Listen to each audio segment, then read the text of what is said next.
যুক্তরাজ্যের অর্থ ও নাগরিক বিষয়ক মন্ত্রী টিউলিপ সিদ্দিক সম্প্রতি পদত্যাগ করেছেন। তার বিরুদ্ধে লন্ডনে একটি ফ্ল্যাট উপহার গ্রহণ এবং আর্থিক অসঙ্গতির অভিযোগ উঠেছিল, যা তিনি অস্বীকার করেছেন। প্রধানমন্ত্রী স্যার কিয়ার স্টারমারকে জমা দেওয়া পদত্যাগপত্রে টিউলিপ উল্লেখ করেন, তার পদে থাকা সরকারের কাজে বিভ্রান্তির সৃষ্টি করতে পারে।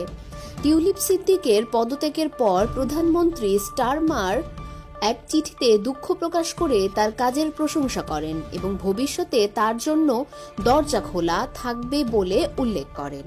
তিনি জানান, মন্ত্রিপরিষদের মানদণ্ড বিষয়ক উপদেষ্টা স্যার লরি ম্যাগানাসের তদন্তে টিউলিপের বিরুদ্ধে কোনো আর্থিক অসঙ্গতির প্রমাণ পাওয়া যায়নি।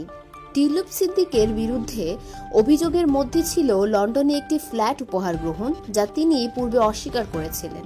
এছাড়া বাংলাদেশের দুর্নীতি দমন কমিশন তার এবং তার পরিবারের বিরুদ্ধে রূপপুর পারমাণবিক বিদ্যুৎ প্রকল্প থেকে অর্থ আত্মসাতের অভিযোগের তদন্ত করছে।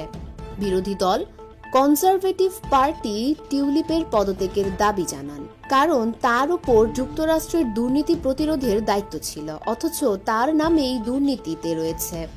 এমন পরিস্থিতিতে টিউলিপ তার পদত্যাগপত্র জমা দেন, যা প্রধানমন্ত্রী স্টারমার গ্রহণ করেন।